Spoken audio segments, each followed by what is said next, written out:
మీకుండే ఎటువంటి గ్రహ బాధలైనా గృహ బాధలైనా శాశ్వత పరిష్కారం కోసం సంప్రదించండి Srinivasa Jyothishalaya. Hi welcome to our channel. ప్రస్తుతం మనతో పాటు దాము బాలాజీ గారు సీనియర్ జర్నలిస్ట్, వారితో ఒకసారి మాట్లాడదాం. సార్ నమస్కారం. సార్ అఘోరి శ్రీనివాస్ ఇష్యూ మరొకసారి తెరపైకి వచ్చి చర్చించుకోవడం చూస్తున్నాం సార్. గత కొంతకాలం క్రితం ఇది ఒక హల్చల్ చేసేసింది. అటు అఘోరి శ్రీనివాస్ అండ్ శ్రీవర్షిని వీళ్ళ ప్రేమ కథ పెద్ద మీడియాలో సెన్సేషన్ క్రియేట్ చేయడం మనం చూసాం సార్. అయితే ఆ తర్వాత జైలుకు వెళ్ళిపోవడం, ఈమెన్ రీహాబిలిటేషన్ సెంటర్ కు పంపించడంతో ఇది క్లోజ్ అయిపోయింది. మళ్ళీ ఇప్పుడు మరోసారి తెరపైకి రావడం చూస్తున్నాం. మరి శ్రీవర్షిని ఒక ఇంటర్వ్యూ ఇచ్చింది. మరి ఆ ఇంటర్వ్యూలో అఘోరి దగ్గరికి వెళ్తానని చెప్తుందా, వెళ్ళదని చెప్తుందా, మరి అఘోరి ఏం చెప్తుంది శ్రీవర్షిని విషయంలో, మరి వీళ్ళ ప్రేమ కథ ఎక్కడికి వెళ్ళింది, దీన్ని కంప్లీట్ గా ఏం చెప్తుంది సార్ ఆ ఇంటర్వ్యూలో? అఘోరి అరెస్ట్ అవడం ఒక ప్రీ క్లైమాక్స్ అనుకుంటే ఇది క్లైమాక్స్ అనుకోవచ్చు. వీళ్ళిద్దరు లవ్ స్టోరీ ఏమైందని. అంటే అఘోరి ప్రేమ కథ సినిమా తీస్తే ఇవాళ ఇది క్లైమాక్స్ గా మనం చెప్పుకోవచ్చు. అంటే అఘోరి వర్షిని విడిపోవడం అనేది ఒక క్లైమాక్స్. అయితే ఇది నేచురల్ గా జరిగింది, ఆల్రెడీ గెస్ట్ చేసింది అందరూ. కాకపోతే అది మళ్ళీ వాళ్ళు ఏదైనా ఇప్పుడు ఏమవుతుందంటే ప్రతిదీ దాని ఏమంటారు, washing the dirty cloth in the public అంటారు.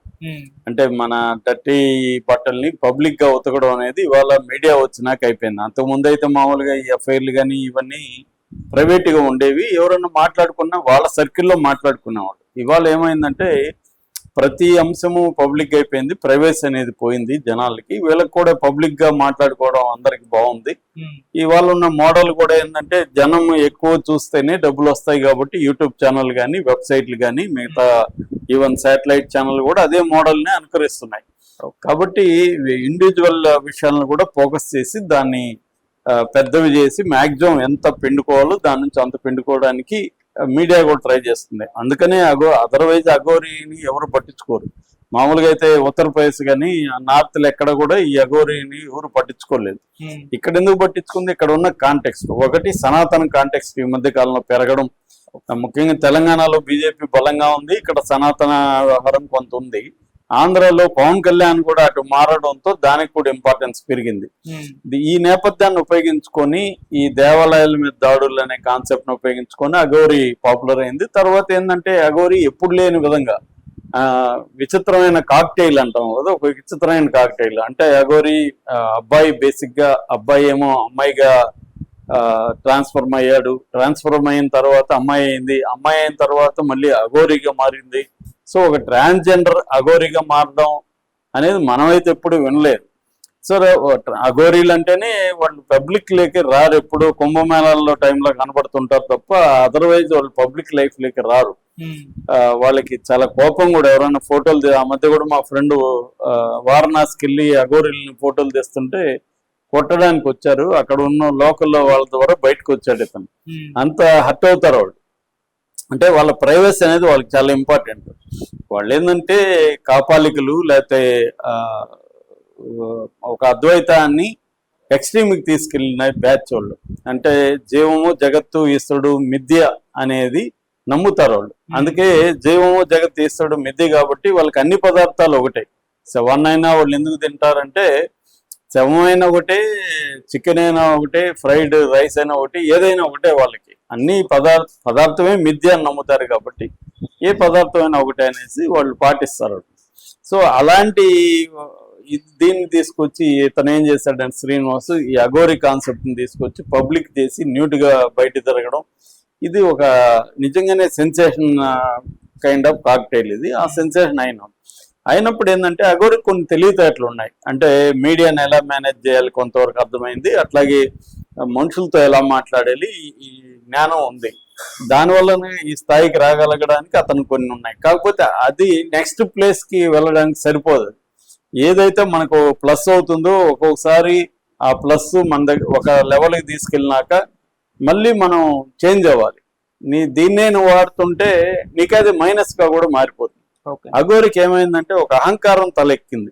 అంటే నన్ను ఎవడు ఏం చేయడానికి, దాంతో పోలీసుల మీద దాడులు చేయడం, మీడియా మీద దాడులు చేయడం, జనం మీద దాడులు చేయడం, చివరికి అంబేద్కర్ లాంటి ఒక ఈ దేశంలో అత్యున్నతమైన గౌరవం ఉన్న అంబేద్కర్ లాంటి వాళ్ళని నీచంగా మాట్లాడడం, అది రికార్డ్ అవుతుందని తెలుసు కూడా రికార్డ్ చేసుకో, నువ్వేం నన్ను ఏం చేస్తావు చేసుకో అన్న స్థాయిలో రెచ్చిపోయాడు.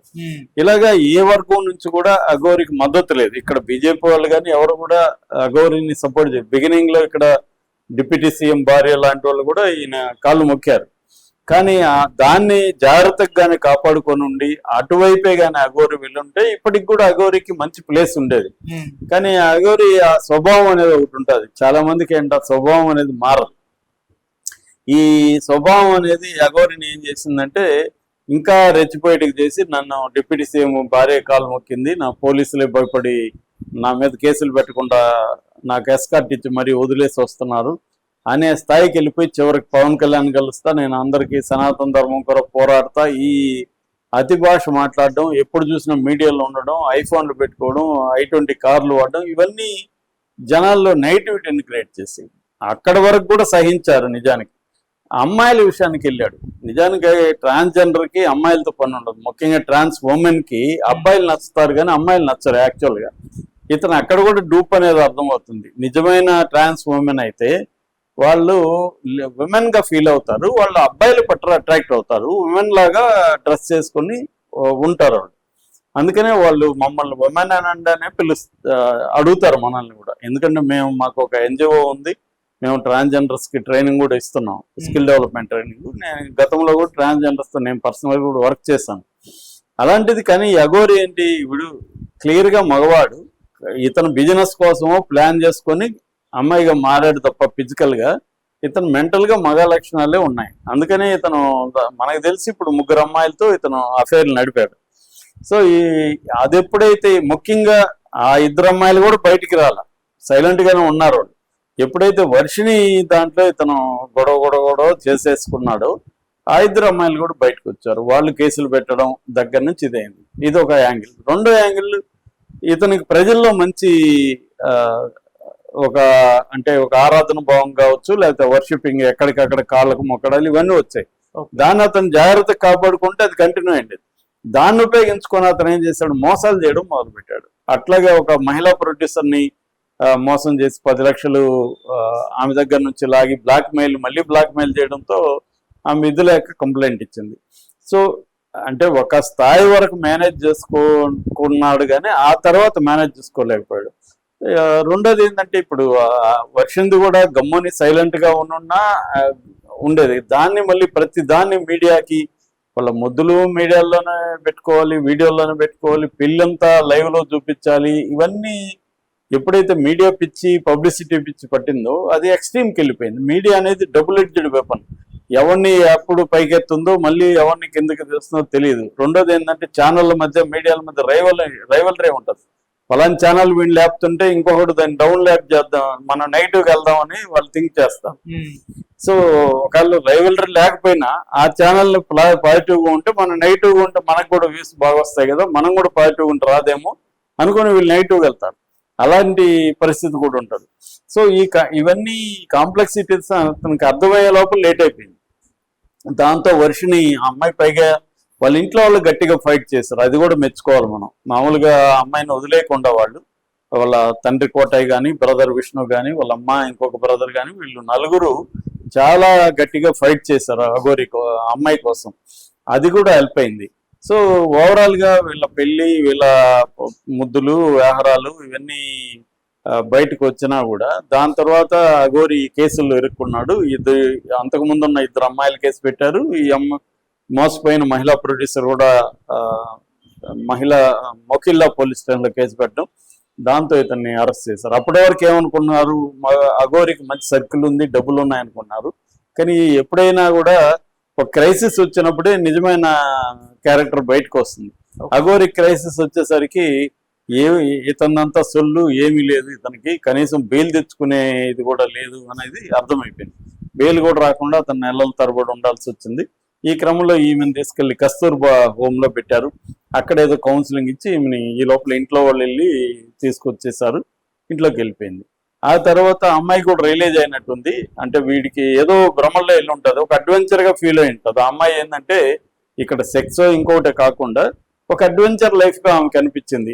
ఆమెదేదో ఒక బోరింగ్ లైఫ్, చిన్న ఫ్యామిలీ, అలాంటి దాంట్లో ఈ మీడియా అటెన్షను, ఈ బయటికి తిరగడం, తనని ఇంత స్ట్రాంగ్ గా డిజైర్ చేసే ఇంకొక వ్యక్తి లేకపోవడం, ఇవన్నీ ఆ అమ్మాయికి పనిచేసింది.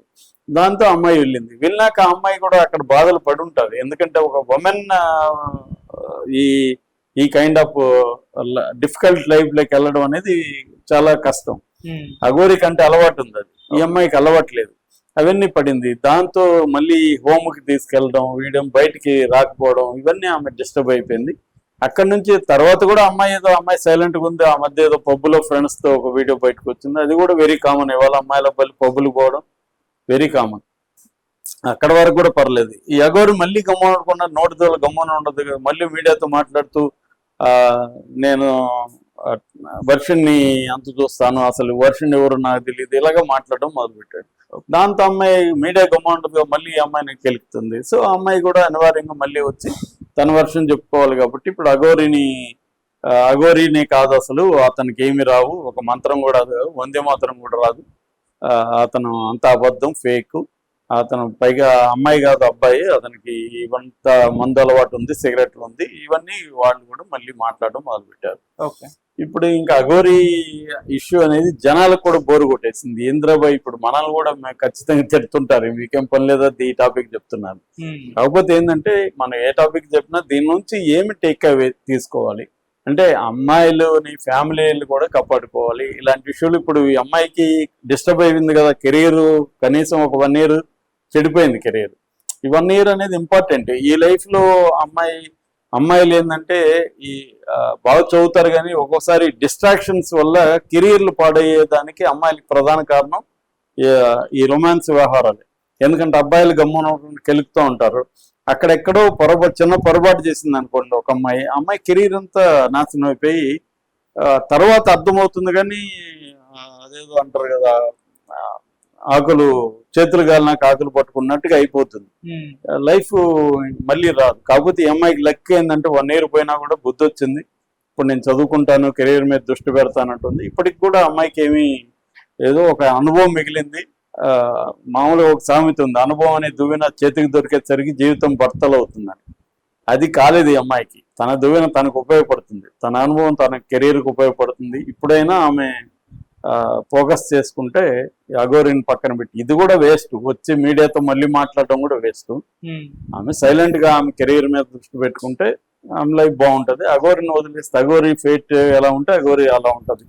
కాబట్టి వదిలేయాలి. అఘోరికి కూడా దీని నుంచి గుణపాఠం నేర్చుకొని జాగ్రత్తగా ఉంటే ఓకే, మళ్ళీ చేస్తా అంటే ఇంకా ఇబ్బందులు ఎదుర్కోవాల్సి వస్తుంది Aghori. Okay sir, thank you so much.